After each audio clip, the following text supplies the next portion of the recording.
क्रांति हम लोग पढ़ेंगे इस बार फ्रांसीसी क्रांति जो कि क्लास 9 का हिस्ट्री का चैप्टर 1 है।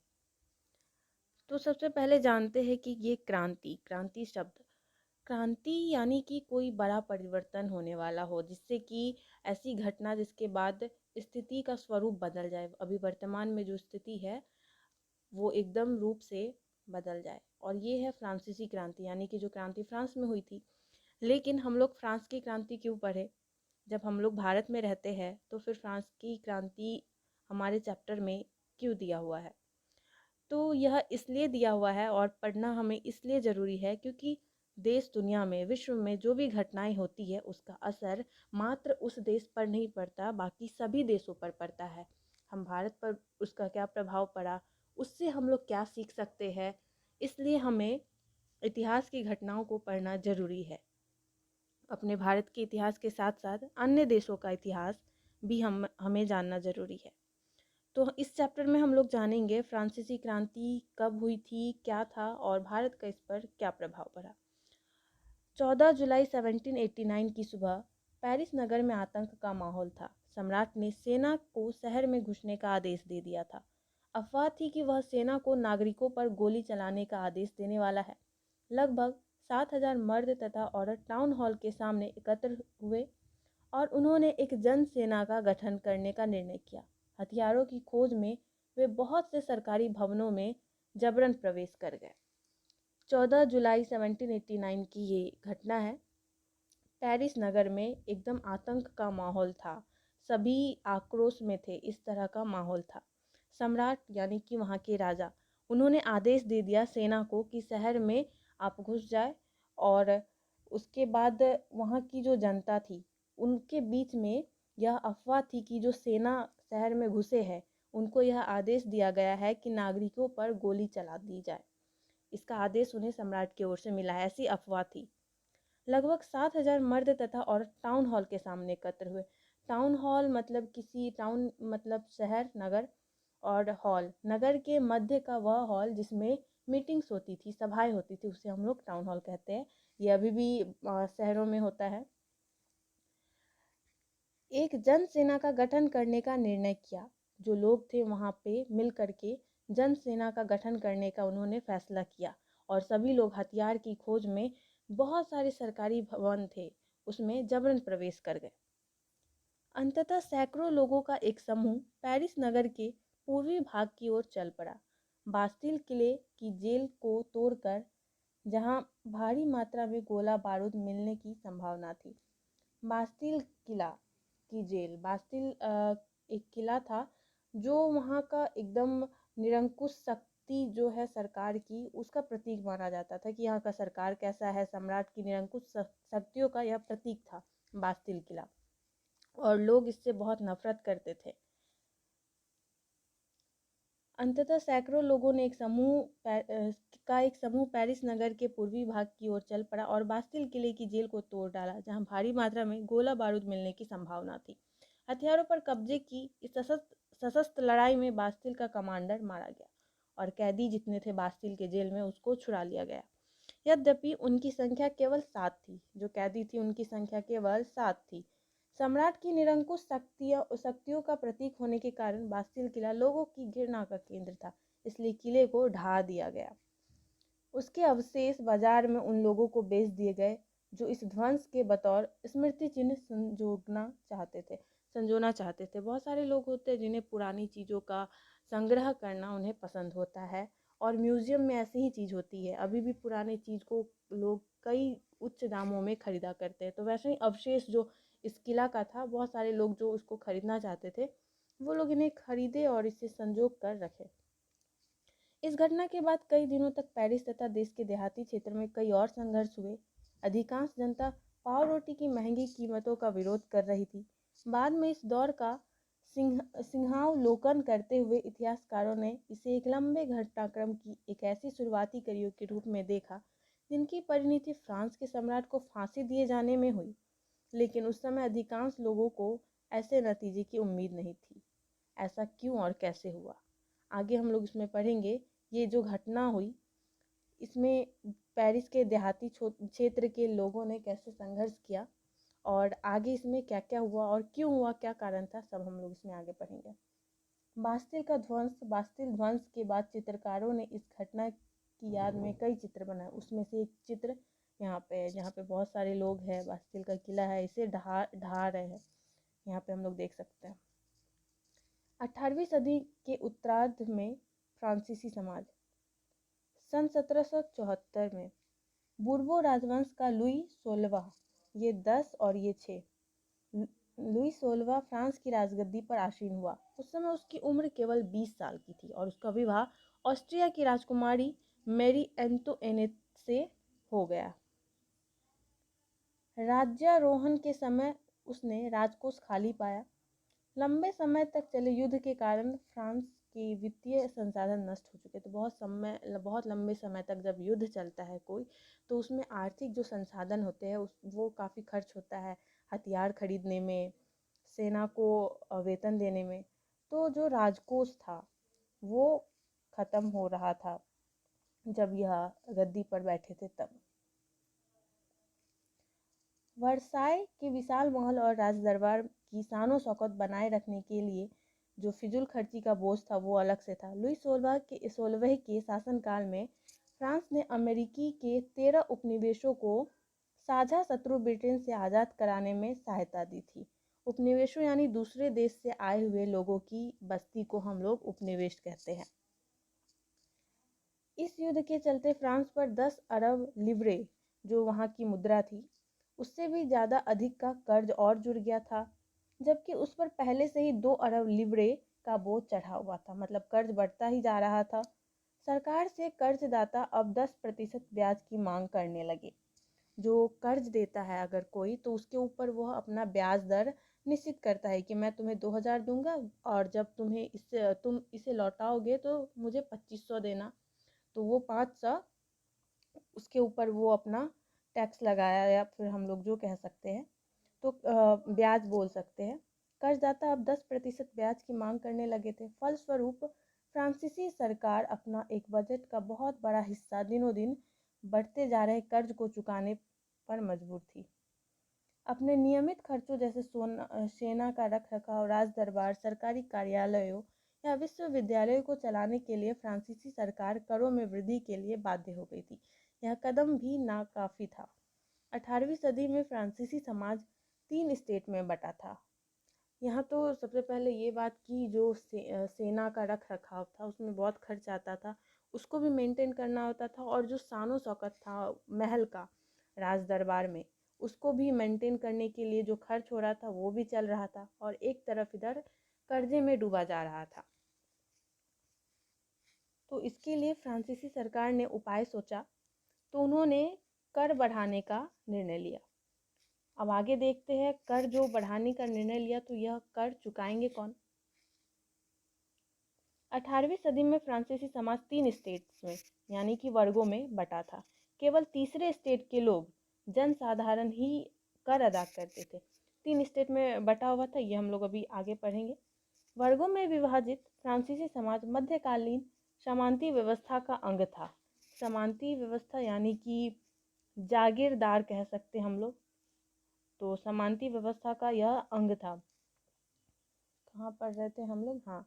प्राचीन राजतंत्र पद का प्रयोग सामान्यतः सन 1789 से पहले के फ्रांसीसी समाज एवं संस्थाओं के लिए होता था। चित्र 2 फ्रांसीसी समाज का वर्ग व्यवस्था को दर्शाता है। अच्छा, ये जो चित्र 2 है, फ्रांसीसी समाज में जो मैंने अभी बताया था कि वर्ग व्यवस्था, तीसरे स्टेट के लोग ही केवल कर अदा करते थे। तो तीसरे स्टेट यानी और 2 स्टेट कौन थे, 3 वर्गों में यह बटा हुआ था। पहला वर्ग था प्रथम स्टेट, जिसे कहते हैं पादरी वर्ग, दूसरे में कुलीन वर्ग, तीसरे में आते थे बड़े व्यवसायी, छोटे किसान, भूमिहीन, मजदूर, नौकर, ये सब। पादरी वर्ग सबसे उच्च वर्ग यहाँ पे कह सकते हैं। द्वितीय स्टेट में कुलीन वर्ग यानी कि मध्यम वर्ग हम लोग यहाँ पे इसको कह सकते हैं। जो तृतीय स्टेट के लोग यहाँ पे आ गए, बड़े व्यवसायी, व्यापारी, कर्मचारी, वकील, अदालती, ये लोग कर चुकाते थे।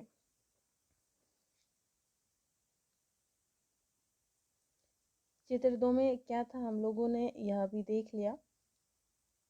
लगभग 60% जमीन पर कुलीन, चर्च और तीसरे स्टेट के अमीरों का अधिकार था। प्रथम दो स्टेट कुलीन वर्ग एवं पादरी वर्ग के लोग को कुछ विशेषाधिकार जन्माना प्राप्त थे, मतलब वो लोग जन्म लेने के साथ ये कुछ अधिकार उनको मिले हुए थे। इनमें से सबसे महत्वपूर्ण विशेषाधिकार था राज्य को दिए जाने वाले करों से छूट, यानी कि उनको करों से छूट थी, उन्हें कर नहीं चुकाना होता था, जो भी पादरी वर्ग के लोग होते थे। वह किसानों के समानती कर वसूला करता था। किसान अपने स्वामी की सेवा, स्वामी के घर एवं खेतों में काम करना, सैन्य सेवाएं देना अथवा सड़कों के निर्माण में सहयोग आदि करने के लिए बाध्य थे। उनको यह सब करना होता था, ये रूल वहाँ पर बनाए हुए थे। चर्च भी किसानों से करों का एक हिस्सा, टाइद। चर्च जैसे मंदिर होता है हिंदुओं के लिए, मस्जिद होता है मुस्लिमों का धार्मिक स्थल, वैसे ही क्रिश्चियन लोगों का हुआ करता था चर्च। तो उसमें एक धार्मिक कर जिसे हम टाइद कहते हैं, तो टाइद कर के रूप में भी चर्च अपना एक कर वसूलता था। ऊपर से तीसरे स्टेट के तमाम लोगों को सरकार को तो कर चुकाना ही होता था। इन करों में टाइल, प्रत्यक्ष कर और अनेक अप्रत्यक्ष कर शामिल थे। अप्रत्यक्ष कर नमक और तंबाकू जैसी रोजाना उपभोग की वस्तुओं पर लगाया जाता था, यानी कि जो नमक और तंबाकू या फिर जो भी रोजाना के इस्तेमाल के सामान थे उस पर जो टैक्स लगता था, तो वो हम लोग अप्रत्यक्ष कर के रूप में उस पर लगाया जाता था। और ये तीसरे वर्गों के ऊपर आता था। वो लोग जब खरीदते थे तो उनको और महंगा पड़ता था। इस प्रकार राज्य के वित्तीय कामकाज का सारा बोझ करों के माध्यम से जनता वहन करती थी। मतलब राज्य का जितना खर्च वर्च चल रहा था, सब कर जो जितना वसूला जा रहा था उसके माध्यम से हो रहा था। और ये कर कौन चुका रहे थे? तीसरे स्टेट के लोग। यहाँ पे है नए शब्द। लिवरे, फ्रांस की मुद्रा, मैंने बताया था लिवरे उस समय फ्रांस की मुद्रा थी, जिसे 1794 में समाप्त कर दिया गया। ठीक है। स्टेट, क्रांति पूर्व फ्रांसीसी समाज में सत्ता और सामाजिक हैसियत को अभिव्यक्त करने वाला श्रेणी। मतलब कौन फर्स्ट स्टेट में, सेकेंड, जैसे अभी नहीं विभाजित है, जैसे कि जनरल, ओबीसी, इस तरह से वहाँ पे हम लोग उसको देख सकते हैं। वर्गों में बटा हुआ था ये पादरी वर्ग। चर्च के विशेष कार्यों को करने वाले व्यक्तियों का समूह पादरी वर्ग कहलाता था। ताइद, चर्च द्वारा वसूल किए जाने वाला कर। यह कर कृषि उपज के 10वें हिस्से के बराबर होता था। कृषि उपज जितना हुआ उसका 10वां हिस्सा, 1/10, 10वां हिस्सा उसको उसके बराबर यह होता था। टाइल, सीधे राज्य को अदा किए जाने वाला कर, जो एकदम डायरेक्ट टैक्स होता था, जो सीधे राज्य को अदा करना होता, राज्य को हम लोग देते थे। जैसे अप्रत्यक्ष कर हो गया, तो जैसे नमक और रोजाना के इस्तेमाल किए जाने वाली चीज़ों पर लगता था, वह राज्य को सीधा अदा किया जाता था, उसको हम लोग टाइल कहते हैं। ये एक चित्र है, यहाँ पर क्या दर्शाया हुआ है? बेचारा गरीब अनाज, फल, पैसा, सलाद सब कुछ लाता है। मोटू जमींदार सब कुछ स्वीकार करने को तैयार बैठा है, पर वह उसको एक नज़र देखता तक नहीं। ये चित्र आप लोग बताएंगे कि इस चित्र को देख करके क्या समझते हैं, क्या लग रहा है इस चित्र में? ये बैठा हुआ है और ये हाथों में फल, पैसे सब लेकर के आया है इसको देने के लिए। यहाँ पे क्या है? कुलीन व्यक्ति एक मकड़ा के समान है और किसान मक्खी। कुलीन वर्ग को मकड़ा से इन लोगों ने कंपेयर किया है, जो हमारे कार्टूनिस्ट है या फिर जो ये चित्र बनाए हैं चित्रकार, वह, और किसान को मक्खी के रूप में। और यहाँ पे क्या लिखा हुआ है? शैतान को जितना दो उसका लालच उतना ही बढ़ता है। तो इस चित्र को देख कर के आप क्या समझते हैं? यह क्रियाकलाप में दिया हुआ है, आप लोग इसको बताएं अपने अनुसार, आप क्या सोचते हैं? जीने का संघर्ष। फ्रांस की जनसंख्या सन 1715 में 2.3 करोड़ थी, जो सन 1789 में बढ़कर 2.8 करोड़ हो गई। परिणामतः अनाज उत्पादन की तुलना में उसकी मांग काफ़ी तेज़ी से बढ़ी। अधिकांश लोग के मुख्य खाद्य पाव रोटी की कीमत में तेज़ी से वृद्धि हुई। अधिकतर कामगार कारखानों में मजदूरी करते थे और उनकी मजदूरी मालिक तय करते थे, लेकिन मजदूरी महंगाई की दर से नहीं बढ़ रही थी। जितना महंगाई बढ़ रहा था, मजदूरी जो लोगों का आय था, इनकम या सैलरी कह सकते हैं, तो वो उस हिसाब से नहीं बढ़ रहा था। और यहाँ पर क्या, यहाँ पर जनसंख्या में भी वृद्धि हुई, लेकिन जो उत्पादन हो रहा था अनाज का वो तो उतना ही था, लोग बढ़ गए। तो यह वाजिब है कि उसमें वृद्धि आएगी, दामों में, अनाज के दाम और अन्य वस्तुओं में उसके महंगाई की मार तो पड़नी ही थी। लेकिन मजदूरी महंगाई की दर से नहीं बढ़ रही थी। फलस्वरूप अमीर गरीब की खाई चौड़ी होती, मतलब अमीर लोग जो थे और गरीब और गरीब होते जा रहे थे, और अमीर और भी अमीर ही होते जा रहे थे। स्थिति तब और बदतर हो जाती जब सूखे या ओले के प्रकोप से पैदावार गिर जाती। यहाँ पर अमीर गरीब की खाई से मतलब है, जो अमीर लोग थे उनको तो टैक्स ये तीसरे वर्ग के लोग दिया करते थे, तीसरे स्टेट के जो थे, तो वो लोग काम करके मेहनत करके टैक्स सारा अमीर लोग को देते थे। इससे उन लोगों को ज़्यादा परेशानी नहीं होती थी। जो परेशानियाँ होती थी तीसरे स्टेट के लोगों को या गरीब लोगों को, और भी बढ़ते जा रही थी। स्थितियाँ तब और बदतर हो गई जब सूखे या ओले के प्रकोप से पैदावार गिर जाती। सब लोग कृषि करते थे, जो कर चुकाने वाले लोग थे उसमें से अधिकतर लोग कृषि करते थे, लेकिन जैसे प्रकृति का कोई प्रकोप, जैसे सूखा पड़ गया, ओले मतलब जो हम लोग बोलते हैं बर्फ गिरता है, ओलावृष्टि, ये सब हो जाता है, जो फसल होती है वो खराब हो जाती है। इससे रोजी रोटी का संकट पैदा हो जाता था। जब फसल ही खराब हो गई तो वह किसान क्या बेचेगा, क्या खाएगा। ऐसे जीविका संकट प्राचीन राजतंत्र के दौरान फ्रांस में काफ़ी आम थे। जीविका संकट ऐसी चरम स्थिति जब जीवित रहने के न्यूनतम साधन भी खतरे में पड़ने लगे। अनाम, जिसका नाम मालूम नहीं। जीविका संकट मतलब जब जीने के लिए जो कुछ न्यूनतम साधन है, रोटी, कपड़ा, मकान, तो ये सब जो मतलब वो भी एकदम खतरे में पड़ने लगते, तो बोलते जीविका पर क्या आ गया, संकट। जीविका संकट कैसे उत्पन्न होता है, इसको आप लोग फिल कर सकते हैं यहाँ पे। जीविका संकट जैसे कोई गरीब व्यक्ति है, कोई महामारी आ गई, जैसे अभी कोविड आया हुआ है, तो इससे जो लोग रोज़ कमाने और खाने वाले थे उन पर असर पड़ा, महामारी का असर पड़ा, भुखमरी बढ़ी और उनकी नौकरी चली गई, या फिर जो काम करते थे रोज़ाना उनका आय शून्य हो गया, तो इससे एक जीविका संकट उत्पन्न हुआ। और दूसरा क्या हो सकता है, गरीब व्यक्ति है, बहुत सारा मेहनत कर रहा है, बहुत प्रयास कर रहा है, लेकिन प्रकृति का और उच्च वर्ग का प्रहार, जैसे कि प्रकृति, बारिश हो गई बहुत ज़्यादा, उस समय उतनी बारिश की ज़रूरत नहीं थी, सूखा पड़ गया, तो ये प्रकृति का प्रहार हुआ, और उच्च वर्ग यानी कि टैक्स बढ़ गया, तो इससे क्या होता था, जीविका संकट उत्पन्न हो जाते थे। उभरते मध्य वर्ग ने विशेषाधिकारों के अंत की कल्पना की। जो मध्य वर्ग, उभरते मध्य वर्ग थे, मतलब जो थोड़ा स्टेबल थे खाने पीने में और जिनके पास पर्याप्त संसाधन थे, मध्यम वर्ग, मिडिल क्लास जिसे कह सकते हैं, उन लोगों ने विशेषाधिकार के अंत की कल्पना की। जो विशेषाधिकार मिले हुए थे फर्स्ट स्टेट के लोगों को, पादरी वर्गों को, कि आपको कर नहीं चुकाना है, जन्म सिद्ध अधिकार उन लोग को कुछ अलग से मिले हुए थे, तो मध्य वर्गों ने यह सोचा कि ये जो विशेषाधिकार इनको मिले हुए हैं इसका अंत होना चाहिए।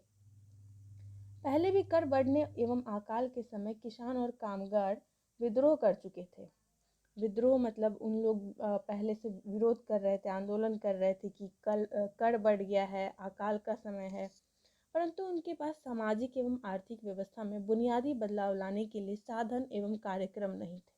ये जिम्मेदारी तीसरे स्टेट के उन समूहों ने उठाई जो समृद्ध और शिक्षित होकर नए विचारों के संपर्क में आ सके थे, जो मतलब समृद्ध थे, थोड़ा स्टेबल थे और शिक्षित भी थे। 18वीं सदी में एक नए सामाजिक समूह का उदय हुआ जिसे मध्य वर्ग कहा गया, जिसने फैलते समुद्र पारीय व्यापार और ऊनी तथा रेशमी वस्त्रों के उत्पादन के बल पर संपत्ति अर्जित की थी। उन्होंने जो अपना संपत्ति अर्जित किया था, जो मध्य वर्ग जो एक उभर के आ रहा था, वो समुद्र व्यापारी तथा ऊनी रेशमी वस्त्रों के उत्पादन करके जो उन्हें कमाया था, इससे उन्होंने अपनी स्थिति प्रबल की थी। ऊनी और रेशमी कपड़ों का या तो निर्यात किया जाता था या समाज के समृद्ध लोग उसे खरीद लेते थे। तीसरे स्टेट में इन सौदागरों एवं निर्माताओं के अलावा प्रशासनिक सेवा व वकील जैसे पेशेवर लोग भी शामिल थे। ये सभी पढ़े लिखे थे और इनका मानना था कि समाज के किसी भी समूह के पास जनमाना विशेषाधिकार नहीं होना चाहिए। इनका मानना था कि कोई भी अधिकार किसी को भी जन्म से हासिल नहीं होने चाहिए। किसी भी व्यक्ति की सामाजिक हैसियत का आधार उसकी योग्यता ही होनी चाहिए। ये लोग शिक्षित वर्ग थे और इनका एक अपना नज़रिया था और इन्होंने अपने नज़रिए को एक विज़न में बदला और एक कहा कि जो पहले से चली आ रही है ये जो व्यवस्था है, उभरते मध्य वर्ग ने विशेषाधिकारों के अंत की कल्पना की। तो यही जो मध्य वर्ग है इन्होंने ही कल्पना की कि हाँ ऐसा समाज भी हो सकता है जहाँ पर ये विशेषाधिकार की कोई बात ही ना हो, सभी बराबर हो। तो इन्होंने कल्पना की और फिर आगे जो क्रांति थी वह शुरू हुई। किसी भी व्यक्ति की सामाजिक हैसियत का आधार उसकी योग्यता होनी चाहिए। स्वतंत्रता, समान नियम तथा समान अवसरों के विचार पर आधारित समाज की यह परिकल्पना जॉन लॉक और जियां जॉक रूसो जैसे दार्शनिकों ने प्रस्तुत की थी। अपने टू ट्रीटाइजेज ऑफ गवर्नमेंट में